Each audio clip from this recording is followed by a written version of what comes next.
My name is Alfreda. I'm 32 years old, and right now I'm floating in the Atlantic Ocean watching my family's $3 million yacht disappear into the darkness.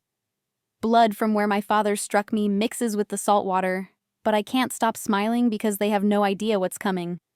They think they've won by trying to steal my inheritance of our pharmaceutical empire worth $3.8 billion. As the yacht lights fade and I tread water in my designer dress, I remember the beautiful moment 48 hours ago when my father announced his retirement. They thought they'd planned the perfect murder.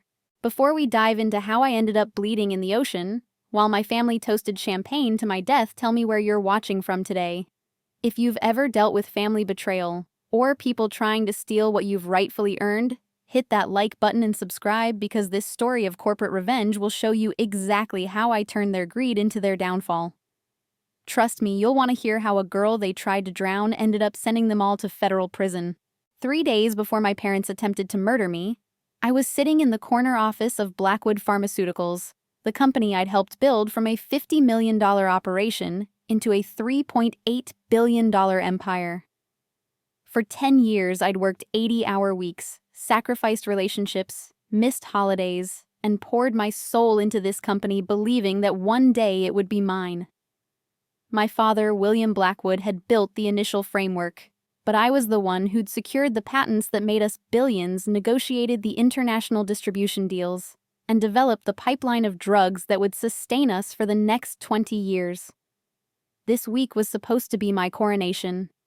Instead, it became my execution. The morning started like any other, with me arriving at 5:30 a.m. to prepare for the board meeting where my father would announce his retirement and name his successor. Everyone in the industry knew it would be me. The Wall Street Journal had even run a profile calling me the Princess of Pharma and predicting my rise to CEO. What they didn't know was that my family had other plans. As I reviewed the quarterly reports, my assistant knocked and entered looking uncomfortable. She mentioned that my parents had been having meetings with the legal team all week, but hadn't included me.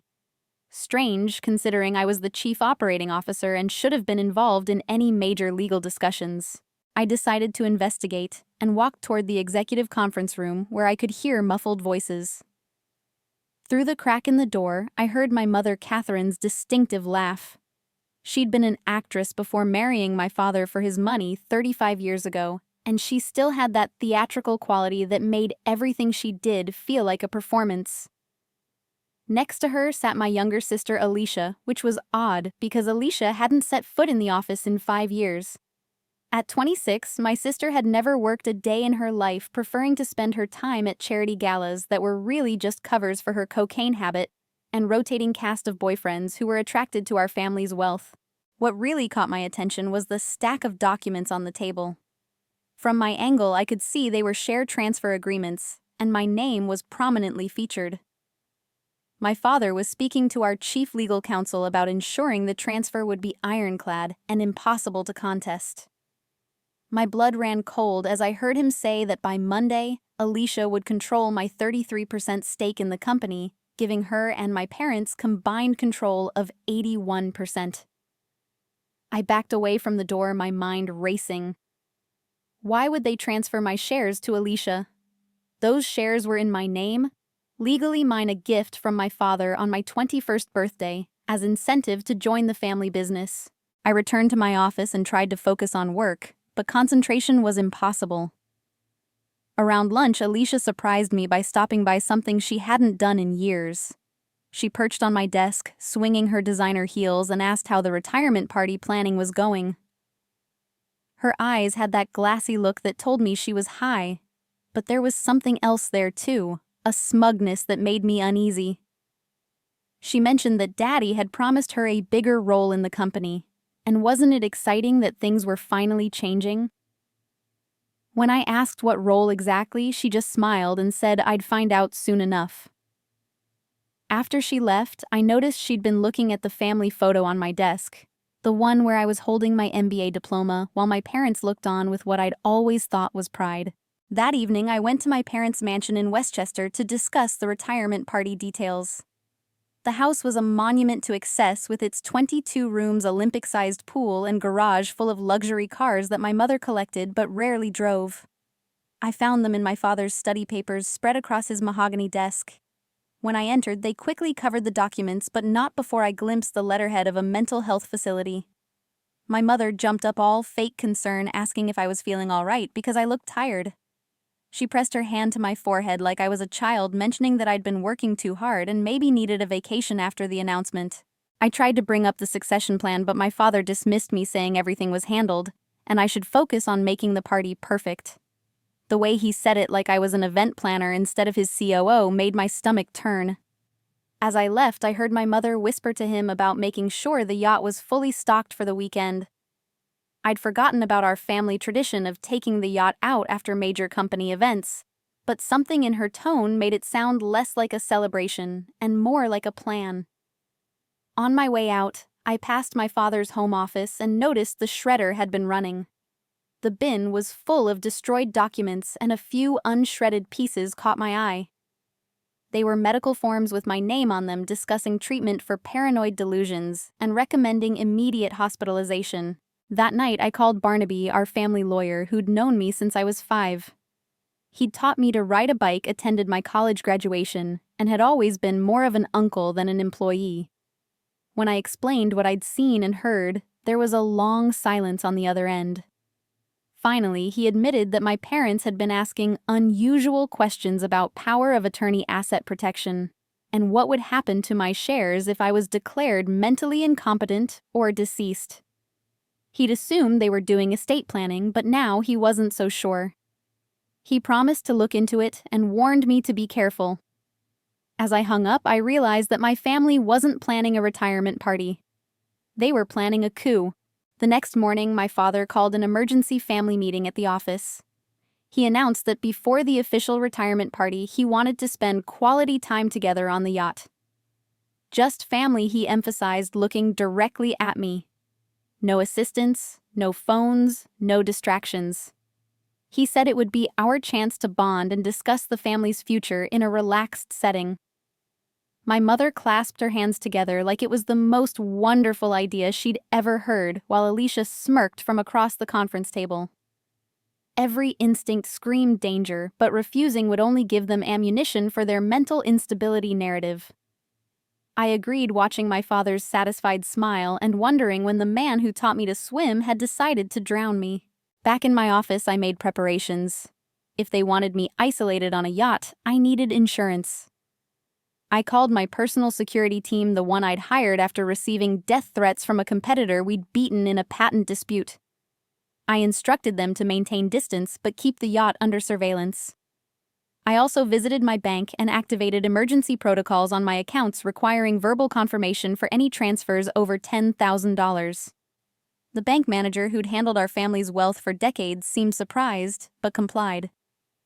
As I left, I purchased a waterproof GPS tracker and sewed it into the hem of my dress. Perhaps I was being paranoid, but paranoia had saved me before in the cutthroat pharmaceutical industry. Friday arrived with perfect weather for sailing, the kind of crisp autumn day that made the Atlantic sparkle like scattered diamonds. I arrived at the marina to find our yacht pretentiously named Catherine's Dream, already prepared. My mother stood on deck in a flowing white pantsuit, looking every inch the aging movie star she wished she still was. She air-kissed my cheeks and immediately offered me a mimosa, pressing the glass into my hand with unusual insistence. I pretended to sip while noting the slight residue at the bottom that shouldn't have been there. Alicia emerged from below deck, and for once she seemed completely sober, her eyes sharp and calculating as she watched me with the mimosa. The yacht was a 100-foot Benetti, complete with 5 staterooms, a jacuzzi, and a full bar. I'd always found it ostentatious, but my mother claimed she needed it for entertaining. Today, though, the usual crew was absent. Only Captain Morrison was present, and he avoided eye contact when I greeted him. My father explained that he'd given everyone the weekend off so we could have privacy. He steered us out of the harbor himself, something he rarely did, heading for open water. I excused myself to find a bathroom and poured the mimosa down the sink, then explored the yacht. In my assigned cabin, I found something that made my blood freeze. Tiny cameras installed in the corners, barely visible unless you were looking for them. I returned to the deck to find my family had prepared lunch. They were unusually attentive, constantly refilling my water glass, offering me food, watching every bite I took. My mother had prepared my favorite Caesar salad, she claimed, though I'd been allergic to anchovies since childhood, and she knew it. I pushed the food around my plate, taking small bites of bread and nothing else. Alicia kept checking her phone, which was odd considering we were supposed to be having a device-free weekend. When I asked about it, she claimed she was just checking the time, but I glimpsed a recording app on her screen. As the afternoon wore on, my parents' behavior became increasingly strange. My father started reminiscing about my childhood, bringing up stories he'd never mentioned before. He talked about how difficult I'd been as a baby, how I'd cried constantly and driven my mother to exhaustion. My mother chimed in with her own tales of my supposed behavioral problems, painting a picture of a troubled child I didn't recognize. They mentioned therapy sessions I'd never attended, medications I'd never taken, creating a fictional history of mental illness. Alicia recorded every word, occasionally prompting them with questions designed to make me sound unstable. When I tried to correct them, they exchanged concerned looks and suggested I was misremembering due to stress. By evening, I felt dizzy despite barely eating or drinking anything they'd offered. The boat's motion seemed exaggerated, and I realized they might have found another way to drug me, perhaps through the ventilation system in my cabin. I played up my symptoms, letting them think their plan was working. My mother became more animated, talking about how worried she'd been about my mental state, how I'd been making strange decisions at work, how the pressure was clearly too much for me. My father nodded along, occasionally patting my hand with fake sympathy. The sun was setting, painting the sky blood red when I decided to stop playing their game. I stood up steady despite the drugs in my system and asked them directly why they were trying to steal my company's shares. The silence that followed was deafening. My mother's mask slipped for just a moment, revealing something cold and calculating beneath. My father set down his whiskey and studied me like I was a business rival instead of his daughter. But it was Alicia who spoke first, laughing, as she said I was proving their point about my paranoia. She waved her phone, claiming she had hours of footage showing my delusions. I remained calm, asking again about the share transfer documents I'd seen. That's when my father's expression changed from disappointment to something darker. He stood up, towering over me, and for the first time in my life I was afraid of the man who'd raised me. Behind him, my mother opened her purse and I caught a glimpse of a syringe filled with clear liquid. The moment I saw that syringe, everything crystallized. This wasn't a misunderstanding or a family dispute over money. This was attempted murder planned and orchestrated by the people who were supposed to love me most. I backed against the yacht's railing as my father advanced, his face twisted with an anger I'd never seen before. He started speaking, his voice low and controlled, explaining that I'd forced their hand. For 20 years, he said they'd groomed me to take over, but I'd become too independent, too strong-willed. The board trusted me more than him now, and several major investors had made it clear they were only staying because of my leadership. He couldn't have that. The company was his legacy, and he'd rather see it run into the ground by Alicia than watch me eclipse him. My mother stood up, syringe in hand, and her transformation was complete. The loving mother act disappeared, replaced by a woman I'd never seen before. She revealed that she'd never wanted children, but having me had been the price of marrying into wealth. Raising me had been a chore, pretending to love me a daily burden. But Alicia, she said, looking fondly at my sister Alicia, was different. Alicia understood her place, knew how to be grateful, would never challenge them or make them feel inferior with her achievements. As she spoke, I realized this woman had been performing for my entire life, and I'd been too blinded by daughterly love to see it. The worst part was how casually she discussed disposing of me, like I was a business problem to be solved, rather than her firstborn child. Alicia positioned herself behind me, her phone still recording, and added her own revelations. She talked about how unfair it had been growing up in my shadow, how everyone always compared her to me. Did I know what it was like to be the family failure while I collected degrees and accolades? She'd been planning this with our parents for 2 years, she boasted, ever since I'd refused to cover for her when she'd been caught embezzling from the charity she pretended to run. That charity, funded by company profits, had been her personal piggy bank for her drug habit and shopping sprees. When I'd reported it to the board and forced her to pay restitution, she decided I needed to be eliminated.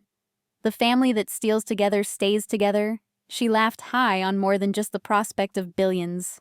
I tried to reason with them one last time, reminding them that I'd built this company's value, that without me the stock would crash and their billions would evaporate. My father laughed a harsh sound that cut through the ocean air. They'd already thought of that, he said. They'd blame my death on my mental breakdown, use the footage Alicia was creating to show I'd been unstable for months. The sympathetic narrative would actually boost the stock as investors rallied around the grieving family. Alicia would be positioned as the heir apparent, guided by my parents' wisdom. They'd hired the best PR firm in Manhattan to manage the transition. My death wasn't just planned, it was focus grouped and market tested. That's when I understood that I wasn't losing my family. I'd never had one to begin with. The attack came swiftly. My mother lunged with the syringe while my father grabbed my arms. I managed to dodge the needle and elbowed my mother in the stomach, sending her stumbling backward. But my father's grip was iron, and Alicia joined him in restraining me. I fought with everything I had, years of self-defense training kicking in, but 3 against 1 wasn't a fair fight. I managed to scratch Alicia's face, drawing blood, and bite my father's hand before my mother recovered. She didn't bother with the syringe this time, instead grabbing a champagne bottle and swinging it at my head. The Veuve Clicquot I noticed absurdly as it connected with my temple, the same vintage we'd opened when I graduated from Harvard Business School. The blow dazed me, blood immediately running down my face, and in that moment of weakness, they dragged me to the railing. That's when my mother screamed the words that explained everything. As they lifted me, she shrieked that I wasn't even real family, that my father had been tricked by his secretary 32 years ago. I was the product of an affair she'd had with her acting coach, and my father had only found out after I was born. They'd stayed together for the money and image, but I'd always been a reminder of her betrayal and his humiliation. The only reason they'd kept me was for appearances and the tax benefits. Alicia, she said with pride, even in this moment of violence, Alicia was their real daughter, their only daughter. The inheritance had always been hers. I was just a placeholder who'd outlived my usefulness. The truth hit harder than the champagne bottle. My entire life had been a lie, and now it was about to end with the truth. My father and Alicia held my arms while my mother pushed. For a moment, I hung suspended over the dark water, looking into the eyes of the man I'd called father for 32 years. There was nothing there. No love, no regret, just cold calculation. He told me that my shares would transfer to Alicia the moment I was declared dead, that they'd wait a few hours before calling the Coast Guard to report me missing. The current would carry my body away, and even if it was found, the head injury would be attributed to hitting the yacht as I jumped in my delusional state. They had contingencies for every scenario except one. As they released their grip and I fell toward the water, I smiled. They thought they were killing Elfrida Blackwood, but they were actually setting her free. The water was shockingly cold, driving the air from my lungs as I plunged beneath the surface. I came up gasping salt water, mixing with the blood from my head wound.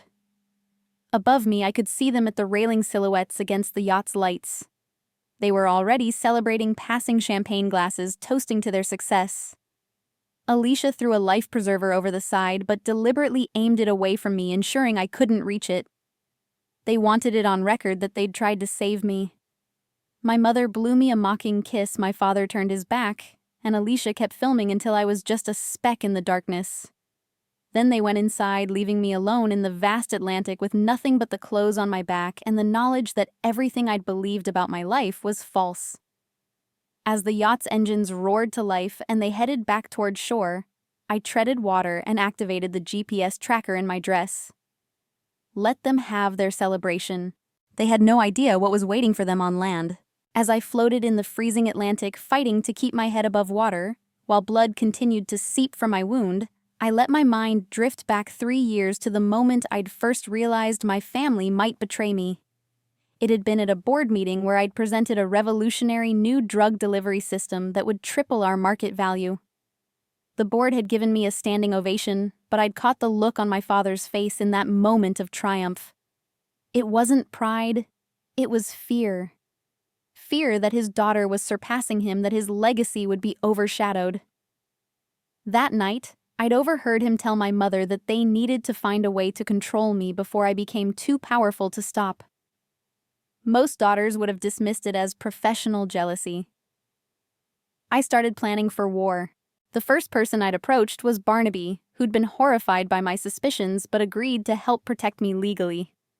Together, we'd created an impenetrable trust structure based in the Cayman Islands that held my actual shares. What my family thought were my shares were actually just beneficial interests that could be revoked under certain conditions, including any attempt to transfer them without my explicit consent verified by biometric data. We'd added a dead man's switch. If I died under suspicious circumstances, the shares would automatically transfer to a charitable foundation, with instructions to liquidate them, crushing the company's value. Barnaby had called it paranoid. I'd called it prudent. Now, as I struggled against the waves, I was grateful for my paranoia, but legal protections were only part of my strategy. Over 3 years, I'd methodically recorded every conversation with my family that seemed suspicious. Hidden cameras in my apartment had captured my father's visits, where he'd tried to manipulate me into signing documents. Audio devices in my car had recorded my mother's probing questions about my mental health and whether I'd ever considered therapy. I'd even worn a wire to family dinners, capturing Alicia's drug-fueled rants about how she deserved more than the measly $5 million trust fund she'd already blown through. The recordings were stored in multiple secure cloud servers with automatic release protocols if I didn't check in every 72 hours. My family thought they'd been playing chess while I played checkers. They never realized I'd been playing three-dimensional warfare. The GPS tracker in my dress was just the latest precaution. As soon as it hit salt water, it had sent an emergency signal to my private security team, who I'd hired through a shell company my family knew nothing about. Led by former Navy SEALs, they'd been shadowing the yacht in a high-speed boat, maintaining a 5-mile distance to avoid detection. The moment they received my signal, they'd moved to intercept. I'd also arranged for a medical team to be on standby at the nearest hospital, briefed on potential poisoning scenarios. Every detail had been planned, from the blood type matched plasma to the toxicology experts who could identify whatever my mother had tried to inject me with. I'd even pre-written press releases for different scenarios ready to be distributed to media contacts I'd cultivated over the years. 20 minutes after hitting the water, I saw the spotlight cutting through the darkness. The rescue boat appeared like an avenging angel, my security team professionally efficient as they pulled me from the water. They'd already alerted the Coast Guard about a person overboard, ensuring an official record of the rescue. As they wrapped me in thermal blankets and tended to my head wound, I gave them the code word that set our full response plan in motion. Within minutes, Barnaby would be filing emergency injunctions to freeze all company assets. My media contacts would receive packages of evidence about financial irregularities at Blackwood Pharmaceuticals. The FBI White-Collar Crime Division would get an anonymous tip about embezzlement and fraud. By the time my family reached shore, their world would already be collapsing. The hospital in Montauk was ready when we arrived. I was whisked into a private room where a full medical team documented every injury, took photographs of the head wound, and collected water samples from my clothing that would prove I'd been in the ocean. The toxicology screening found traces of benzodiazepines in my system, confirming they'd been drugging me through the yacht's ventilation. Everything was meticulously recorded, creating an unassailable medical record. As I lay in the hospital bed getting stitches, I received a text from Barnaby. He'd executed the legal strategy perfectly. The share transfer documents my family had prepared were now useless paper, and he'd filed charges for attempted murder, fraud, and conspiracy. The war had begun, and I'd fired the first shot while they were still drinking champagne. My phone, in a waterproof case I'd had the foresight to bring, started buzzing with messages from board members. News of my accident had already leaked, and they were concerned about the company's stability. I composed a careful message letting them know I was alive but had been the victim of an attack, and that emergency protocols were in place to protect shareholder value. Within an hour, 3 board members had pledged their full support, disgusted by what they were learning about my family's actions. The institutional investors were next, and they were even more ruthless in their response. BlackRock's representative called personally to assure me that they would block any attempt to change leadership without a full investigation. My family thought they controlled the board, but I controlled the people who controlled the money. As the sedatives wore off and the adrenaline faded, I finally allowed myself to feel the emotional impact of the night's events. The family I'd loved had tried to murder me over money and power. The man I'd called father had thrown me overboard like garbage. The mother who'd tucked me into bed and kissed my forehead had been acting for 32 years. My sister, who I'd protected and supported despite her failures, had gleefully participated in attempted murder. But as I lay in that hospital bed, I didn't feel sadness or loss. I felt clarity. They had freed me from the obligation of loving them, from the burden of seeking their approval. They thought they'd killed Elfrida Blackwood, and in a way, they had. The woman in that hospital bed was someone new, someone harder, someone who understood that in the game of billions, even blood meant nothing. I closed my eyes and began planning their complete destruction. My family's reaction to discovering I was alive was everything I'd hoped for. They arrived at the hospital 6 hours after pushing me overboard, playing the role of distraught relatives to perfection. My mother burst through the doors with tears streaming down her face, wailing about her precious daughter. My father stood stoically behind her, the concerned patriarch demanding answers about how this could have happened. Alicia had even changed into a conservative outfit, trading her party dress for a somber black ensemble that screamed, "Grieving sister." The performance was Oscar-worthy, but the audience wasn't buying it. The FBI agents who'd been waiting in my room stood up as they entered, badges visible, hands resting on their weapons. The show was over before it even began. Agent Sarah Chen, a financial crimes specialist I'd secretly been feeding information to for months, read them their rights while hospital security sealed the exits. The looks on their faces as they realized they'd walked into a trap was pure poetry. My mother's tears dried, instantly replaced by calculating fury. My father tried to bluster about his lawyers and connections, but Agent Chen shut him down with a smile. They'd already seized all electronic devices from the yacht, she informed them, including Alicia's phone with its helpful recordings. What my sister hadn't realized was that while she was documenting my supposed mental breakdown, she was actually creating evidence of conspiracy to commit murder. Every staged conversation, every fake concern, every manipulated moment was now prosecution evidence. While they were being questioned, I executed phase 2 of my plan. My marketing team, loyal to me rather than the company, released a carefully crafted statement to the media. It revealed that I'd survived an attempted murder orchestrated by family members trying to steal control of Blackwood Pharmaceuticals. The statement included just enough detail to be shocking, but not enough to compromise the investigation. Within minutes, every major news outlet was running the story. "Pharmaceutical heiress survives murder plot" dominated the headlines, accompanied by photos of me from better times, juxtaposed with images of my family being escorted from the hospital by federal agents. The stock market reacted immediately, with Blackwood shares dropping 12% in after-hours trading. The board called an emergency meeting for the next morning, and I attended with my head still bandaged, the visual impact carefully calculated. Several members gasped when they saw my injuries, and I let them see my hands shake slightly as I poured water, a performance worthy of my mother. I presented evidence of financial irregularities I'd discovered, showing how my parents had been siphoning money through shell companies for years.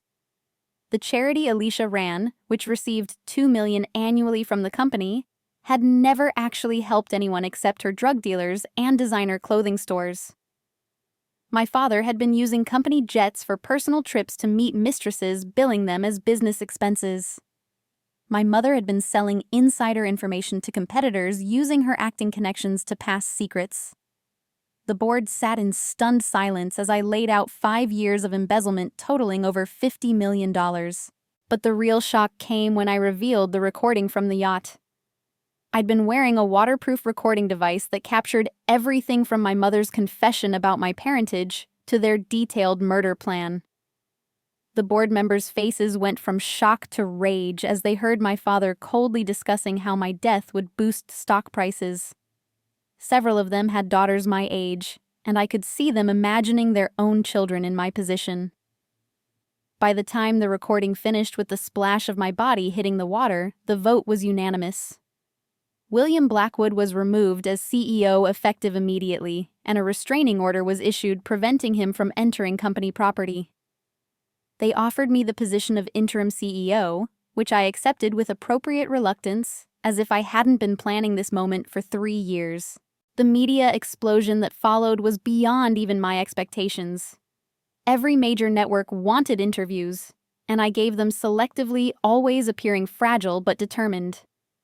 I wore simple clothes and minimal makeup, letting the head wound speak for itself. In each interview, I emphasized that this wasn't about revenge, but about protecting the company's stakeholders and employees from criminals who happened to share my DNA. The public ate it up. Social media exploded with support hashtags like Justice for Elfrida and Surviving Sociopaths trending globally. My family tried to respond through their lawyers, but their story kept changing. First I'd jumped, then I'd fallen accidentally, then they'd tried to save me. Each version contradicted the last, making them look more guilty with every statement. Meanwhile, the investigations expanded exponentially. The SEC launched a probe into insider trading, finding evidence that my father had been manipulating stock prices for personal gain. The IRS discovered unreported income hidden in offshore accounts. The DEA became interested in how Alicia had been funding her drug purchases. Even the New York State Medical Board got involved, investigating the psychiatrists my parents had bribed to create false medical records about my mental health. Every agency that could claim jurisdiction wanted a piece of the scandal. My family's lawyers, the best money could buy, were overwhelmed trying to fight on multiple fronts. They burned through their liquid assets, paying legal fees only to discover I'd frozen the rest through court orders. A week after the yacht incident, Alicia broke. The prospect of federal prison without her drug supply was too much, and she flipped on our parents in exchange for a reduced sentence. Her confession was a goldmine of incriminating details. She revealed that they'd been planning my removal for 3 years, ever since I'd started gaining too much influence with the board. There had been other attempts, she admitted, including trying to cause a car accident and poisoning my food at a family dinner. She provided dates, times, and methods, each one correlating with mysterious illnesses or near misses I'd experienced. The prosecutor used her testimony to upgrade the charges from attempted murder to attempted murder with conspiracy and special circumstances, which carried a potential life sentence. The company's stock, which had initially plummeted, began to recover as I took control.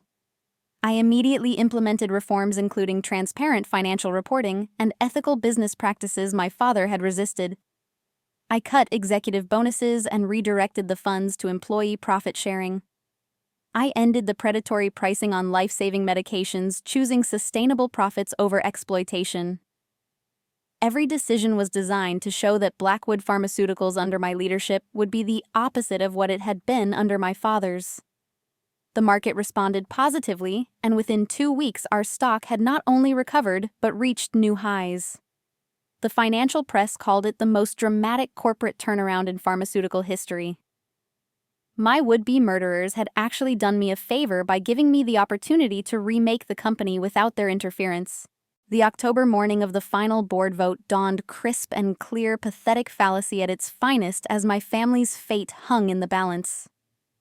I arrived at Blackwood headquarters at 6 a.m., 3 hours before the meeting, to find my parents already there with a squad of private security guards blocking the entrance. My father stood at the center like a general making his last stand, his expensive suit unable to hide the weight he'd lost, or the desperation in his eyes. My mother flanked him, designer sunglasses covering what I knew were sleepless nights and crying jags. They'd spent the last month trying every legal and illegal maneuver to regain control, and this physical blockade was their final gambit. It was almost pitifully predictable. I didn't even slow down as I approached. My own security team off-duty NYPD officers who'd been disgusted by my family's actions cleared a path with professional efficiency. As we pushed through, my father grabbed my arm, his grip weak compared to that night on the yacht. He hissed that I was destroying our family legacy, that I'd regret this when I was old and alone. I looked him in the eye and calmly informed him that our family never had a legacy worth preserving, just a criminal enterprise built on lies and exploitation. The reporters I'd tipped off captured every moment. The photos of him grabbing me while I remained composed would dominate the next news cycle. My mother tried to appeal to emotion, removing her sunglasses to show red-rimmed eyes, but I walked past her without a word. The time for manipulation had passed. Inside the boardroom, I presented my vision for Blackwood's future. Using detailed projections and market analysis, I showed how we could double our profits while still acting ethically. I outlined partnerships with generic manufacturers to make our drugs accessible globally. I proposed research initiatives into rare diseases that my father had deemed unprofitable. I demonstrated how corporate responsibility could enhance rather than diminish shareholder value. The board members listened intently, several nodding as I spoke. When I finished, I played my final card emails I'd discovered showing my father had been negotiating to sell the company to a Chinese conglomerate, known for quality control issues that had killed patients. He'd been planning to cash out and leave shareholders with worthless stock in a company that would inevitably face massive lawsuits. The vote was unanimous. My father was permanently removed as CEO and banned from any role in the company. I was confirmed as the new chief executive officer, the youngest in the company's history. As the results were announced, my father's carefully maintained composure finally shattered. He lunged across the table, screaming that I was a bastard who'd stolen his life's work. Security restrained him as he ranted about ungrateful daughters and stolen birthrights. My mother joined in, shrieking that I'd destroyed our family for money, the irony apparently lost on her. The entire meltdown was captured by the meeting's official recorder, more evidence for their upcoming trials. As they were escorted out, I felt nothing but relief. The man who'd thrown me into the ocean was finally drowning himself. That afternoon, as I was reviewing transition documents in my new office, Barnaby burst in with urgent news. The FBI had arrived with arrest warrants for my entire family. The attempted murder charges had been upgraded based on new evidence from Alicia's confession and my recordings. Financial crimes had been added, including embezzlement, money laundering, and tax evasion. Even better, the Chinese company my father had been negotiating with was under investigation for bribing American executives, and he was now implicated in that scandal too. The arrests would be public at their homes with full media coverage. I authorized our PR team to issue a statement expressing sadness that it had come to this, but supporting the rule of law.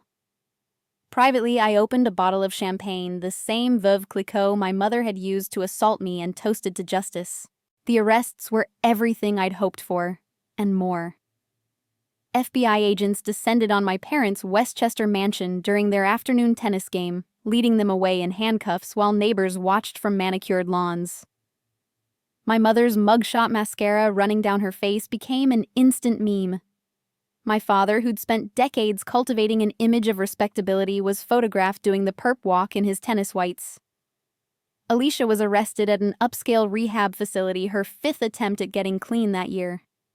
She'd been using her one phone call to try to score drugs when the agents arrived. The media coverage was wall-to-wall, with legal experts analyzing the charges and predicting severe sentences. Former employees came forward with their own stories of abuse and exploitation, adding to the public outcry. Back at the company, I moved swiftly to clean house. The forensic audit I'd ordered revealed the rot went deeper than even I'd suspected. Several executives had been complicit in my parents' schemes, taking bribes to look the other way, or actively participating in fraud. I fired 17 senior managers in a single day, replacing them with talented outsiders who owed no loyalty to the old regime. The corporate culture transformation was immediate and dramatic. Employees who'd been afraid to speak up under my father's reign of intimidation now felt empowered to share ideas and report problems. I instituted an anonymous ethics hotline and actually investigated every claim. Within a month, we'd uncovered and corrected dozens of issues that had been festering for years. The company's transformation made national news. Business schools started teaching case studies about the Blackwood takeover. I was invited to speak at conferences about ethical leadership and corporate governance. The irony wasn't lost on me, a woman who'd orchestrated her family's downfall being held up as a moral exemplar. But everything I'd done had been legal, and in response to their crimes. I'd simply been better at the game they'd chosen to play. The stock price reflected the market's approval, rising 40% in 6 weeks. Employees received their first profit-sharing checks, some crying when they opened them because it was more money than they'd ever seen. I kept my promise to make life-saving drugs, affordable cutting prices on insulin and cancer treatments. My family had tried to steal a fortune built on suffering. I was building an empire based on healing, but success came with a personal cost. The trauma of the yacht night haunted my dreams, and I woke up gasping, feeling water fill my lungs. I started therapy with a specialist in family trauma and betrayal, slowly processing the reality that the people who should have loved me most had tried to kill me for money. I learned about trauma bonding and why I'd spent so long seeking approval from people incapable of giving it. I grieved not for the family I'd lost, but for the family I'd never actually had. Some nights I stood on my apartment balcony looking out at the city lights and felt utterly alone. Building an empire was easier than building a life, and I threw myself into work to avoid confronting the emptiness where family should have been. But even in the darkness, I never regretted my choices. Survival sometimes means accepting that you'll walk alone. The trial began on a rainy February morning, 14 months after the yacht incident, the kind of gray day that seemed fitting for the final act of our family tragedy. I entered the courthouse through a side entrance to avoid the media circus, but their cameras found me anyway. I'd chosen my outfit carefully, a simple navy suit that projected authority, while the small gold compass necklace I wore reminded me to stay true to my course. Inside the courtroom, I saw my family for the first time since their arrests. My father had aged a decade, his hair now completely gray, the powerful businessman replaced by a hollow-eyed defendant. My mother sat rigidly beside him, her designer clothes unable to hide how much weight she'd lost. Alicia, forced into sobriety by jail, looked healthier than she had in years, but utterly broken. When our eyes met across the courtroom, I saw a flicker of the sister I'd once tried to protect before she looked away. The prosecution's case was devastating in its thoroughness. They presented my recordings from the yacht, the sound of my body hitting the water echoing through the silent courtroom. Several jurors visibly flinched, one covering her mouth in horror. The forensic accountant detailed the systematic embezzlement, showing how my parents had stolen nearly $70 million over 2 decades. Alicia's confession was played in full, her matter-of-fact description of planning my murder chilling in its casualness. The medical examiner testified about my injuries, showing photos of the head wound that had required 23 stitches. Each piece of evidence built an insurmountable wall of guilt. My father's expensive defense team tried to argue diminished capacity due to stress, but the methodical nature of their crimes undermined any claim of temporary insanity. When I took the stand, I told my story simply and without embellishment. I described growing up believing I was loved, working endless hours to earn their approval, discovering their betrayal piece by piece. I talked about floating in the ocean, bleeding and drugged, wondering if I would die, never knowing why my family hated me so much. I shared my mother's revelation about my parentage and how it explained a lifetime of subtle rejections. The prosecutor asked if I wanted to see my family punished, and I answered honestly that I wanted to see justice served not just for me, but for all the employees they'd stolen from and patients they'd harmed through their greed. When the defense cross-examined me, trying to paint me as a vindictive daughter destroying her family for power, I remained calm. I had truth on my side, and truth doesn't need to shout. The verdict came after just 6 hours of deliberation. Guilty on all counts. My father received 25 years for attempted murder, conspiracy, embezzlement, and racketeering. At 70 years old, it was effectively a life sentence. My mother got 15 years, the judge noting her secondary role but emphasizing that pushing your daughter off a yacht was heinous regardless of who planned it. Alicia, who'd cooperated with prosecutors, received 5 years with the possibility of early release if she completed drug rehabilitation. As the sentences were read, my father finally looked at me. For a moment, I saw something that might have been regret, but then his face hardened and he mouthed the words, "Not my daughter," before being led away. My mother sobbed theatrically, but no one was watching her performance anymore. Alicia kept her head down, and I realized I might never speak to her again. With the trial concluded, I threw myself into transforming Blackwood Pharmaceuticals. We launched a revolutionary program providing free medications to families making under $50,000 annually. The board initially resisted, but I showed them how the positive publicity and tax benefits actually improved our bottom line. We funded research into neglected tropical diseases that affected millions, but had been ignored because the victims were poor. I established the Blackwood Ethics Institute, bringing in philosophers and medical ethicists to guide our decisions. Every choice was made with the question, what would my father have done? Then I did the opposite. Within a year, we'd gone from one of the most hated pharmaceutical companies to a case study in corporate redemption. The personal redemption was harder. I started dating Marcus Chen, a doctor I'd met at a medical conference who knew nothing about my wealth when he asked me to coffee. He was kind, steady, and had a family so normal it felt like stepping into an alternate universe. His parents welcomed me to Sunday dinners where no one was plotting anyone's murder, where disagreements were solved with conversation instead of conspiracy. It took months of therapy to stop waiting for the betrayal, to accept that some people actually meant it when they said they loved you. Marcus proposed on a sunset sail, and I only panicked for a moment before saying yes. The wedding was small, just his family and our friends, no one from my side because that side didn't exist anymore. But as I walked down the aisle, I realized I was finally free from seeking approval from people incapable of giving it. 2 years later, I sat in the prison visiting room across from Alicia. She'd requested the meeting through her lawyer, her first contact since the trial. Sobriety and imprisonment had transformed her, stripping away the entitled princess to reveal someone I barely recognized. She didn't ask for forgiveness or money, just wanted to tell me she was sorry, and that she finally understood what she'd thrown away for drugs and easy cash. She was taking college courses, planning to become a substance abuse counselor, wanting to help kids avoid her mistakes. I listened without commenting, then surprised us both by offering to pay for her education. Not because I forgave her, I explained, but because I believed in redemption for those who truly sought it. She cried then, and for a moment, I glimpsed the little sister I'd pushed on swings before greed poisoned our family.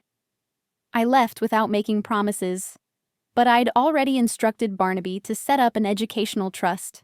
My final visit was to my parents, a mistake I needed to make for closure. They sat across from me in orange jumpsuits, looking like strangers wearing my parents' faces. My father launched immediately into accusations, blaming me for destroying the family, claiming I'd manipulated everyone to steal his company. My mother joined in, saying I'd always been jealous of Alicia, that this had all been an elaborate revenge plot. They showed no remorse, no acknowledgement of pushing me off a yacht, no recognition that their greed had destroyed our family long before I'd fought back. I sat silently until they exhausted themselves, then stood to leave. My father called out, asking if I was happy now that I had everything. I turned back and told him the truth. I wasn't happy, might never be truly happy. But I was free. Free from seeking love from people who had none to give, free from the toxic legacy they'd tried to force on me. Free to build something better from the ashes of what they'd burned. I walked out and never looked back. Years passed and the scandal faded from headlines, but not from memory.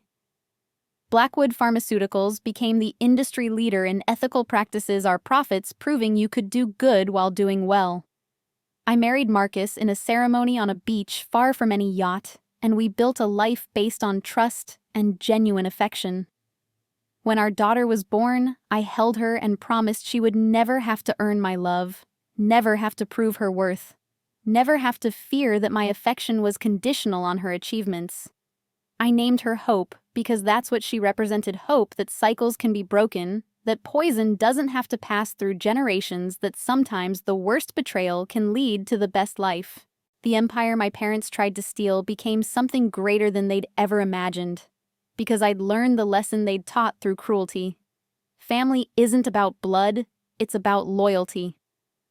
The real family I'd built from Barnaby, who'd protected me legally, to Marcus, who'd shown me love, from loyal employees who'd stood by me to friends who'd supported me without asking for anything in return, they were worth more than any billions. My parents had pushed me off a yacht to steal an empire, but in surviving I'd gained something worth far more than money. I'd gained the knowledge that I was strong enough to build my own life, create my own family, and forge my own legacy. The little girl who desperately sought her parents' approval had drowned in the Atlantic that night. The woman who'd emerged from those waters needed no one's validation but her own, and that more than any corporate success or courtroom victory was the ultimate triumph. Looking back now, 10 years after that night on the yacht, I can see the irony clearly. My parents had everything: wealth, status, a daughter who would have given them the world if they'd just loved her. But their greed made them risk it all and lose everything. They traded their family for money they'd never get to spend, their freedom for power that slipped through their fingers, their daughter's love for an empire that was never truly theirs. They sit in prison cells, their fortune gone to legal fees and restitution, their reputation destroyed, their legacy reduced to a cautionary tale told in business schools. Meanwhile, I have what they never understood was truly valuable: a life built on truth, relationships based on genuine affection, and success earned through integrity rather than exploitation. The company is now worth $5 billion, but I measure success differently than my father did. It's in the diabetic child who can afford insulin, the cancer patient who accesses treatment regardless of income, the employee who can send their kid to college because of profit sharing. It's in the Sunday dinners with Marcus's family where laughter is genuine, the bedtime stories I read hope without calculating what I might gain, the friendship with reformed Alicia who writes from her halfway house about the kids she's helping. My parents thought they were teaching me about business when they pushed me overboard, but they actually taught me about life. They showed me that when someone reveals who they truly are, you should believe them. They demonstrated that survival sometimes means letting go of those who would drag you under. Most importantly, they proved that the best revenge isn't destroying your enemies. It's building a life so authentic and fulfilling that their betrayal becomes just another wave you survived on the way to shore. Family isn't always blood. Sometimes your real family are those who pull you from the water when your blood relatives pushed you in. The empire they tried to steal became stronger because I learned to build it with people who actually deserve my trust. And that's the ultimate irony of their betrayal in trying to take everything from me.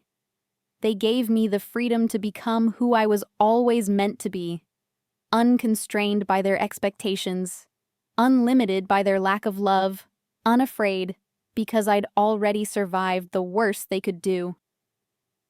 They pushed me off a yacht to steal my inheritance, but what I inherited instead was the knowledge that I could survive anything, build everything, and trust my own judgment about who deserves a place in my life. That wisdom, born from betrayal and forged in salt water, is worth more than all the billions they coveted. To anyone watching who's dealt with family betrayal, who's been pushed overboard literally or figuratively by those who should protect, their actions speak to their character, not your worth. You can build a new life from the wreckage they create. Find a new family among those who prove themselves loyal. Create success that doesn't require their approval.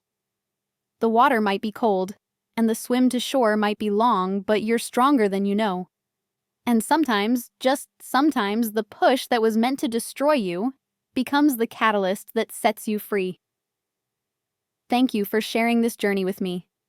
If my story resonated with you, please leave a comment about your own experiences with overcoming betrayal. Like this video if it touched your heart, subscribe for more stories of triumph over adversity, and share it with someone who needs to hear that they can survive their own storms. Remember, the best revenge is a life well lived, surrounded by people who truly love you. Until next time, keep swimming toward your own shore. And never let anyone convince you that you deserve to drown.